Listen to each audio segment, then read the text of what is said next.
Сәлем достар, сіздермен бірге бал бармақ арнасы каналға тіркеліп лайк басып отырыңыздар. Бүгін біздің жасайтын тағамымыз жеті шелпек.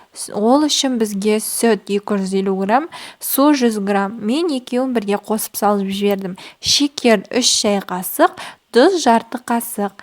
Екеуін қосып салып жібердім. Одан кейін сұйық май 1 қасық саламыз.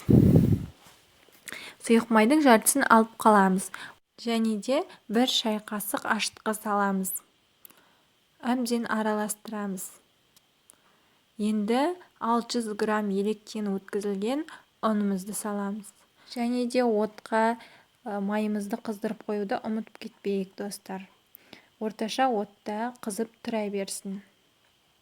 Осылай електен өткізіп болғаннан кейін қасықпен араластырамыз.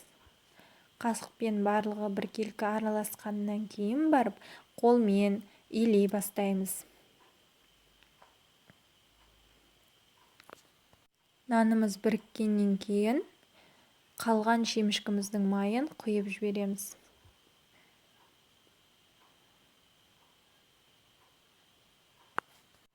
Ыдыстың жан жағына жағып, біркелкі майымызды жағып,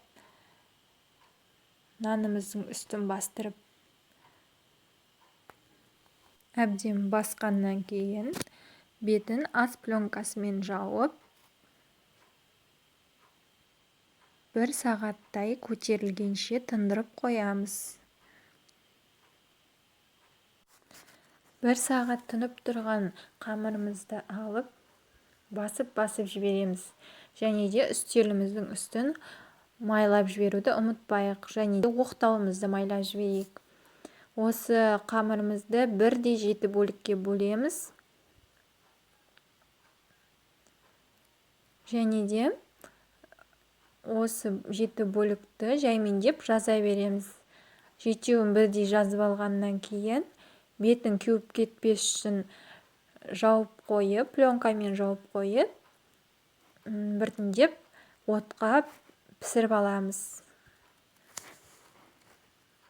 7 шелпек пісіріп жатқанда әжемнің айтқан сөздері есіме келеді. Әжем айтатын еді, о дүниеге барған кезде 7 шелпек адамды жаңбырдан қорғайды екен. Және де онда ешқандай да тесік болмауы қажет. Вилкамен, тағы басқа нәрселермен осы тесуге болмайды деп. Нанды қорлама деп. Осылай жазып аламыз. Жазып алғаннан кейін бетін қалған нандардың пленкамен жауып, біртіндеп қызып тұрған шемішкінің майына, күнбағыс майына пісіріп аламыз. Және де жан жақтарын осылай көтеріп тұру міндетті. Өйткені кейбір кезде бауырсақтың асты бір тегіс болмай піспей қалады. Ақ болып тұрады. Сондықтан осылай көтеріп пісіру қажет. Мінекей, 7 нанымыз дайын.